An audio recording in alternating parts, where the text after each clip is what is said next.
ఈ చెట్టు పువ్వుల్ని గుర్తుపట్టారా? ఇప్పుడు చూడండి, పిందులు కనబడుతున్నాయి. ఎప్పటికైనా గుర్తుపట్టారా? ఇప్పుడు కరెక్ట్గా గుర్తుపట్టి ఉంటారు. దొండ ఉసిరి, దొండకాయల్లా ఉండే ఉసిరికాయలు.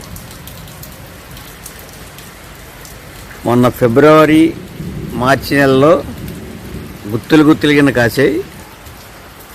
మళ్ళీ ఇప్పుడు పూత ప్రారంభమైంది. చెట్టు కాండానికి పువ్వులు విపరీతంగా పూస్తాయి. కాయలు కూడా గుత్తులు కింద విపరీతంగా కాస్తాయి. దొండకాయ షేప్లో ఉండే దొండ ఉసిరి.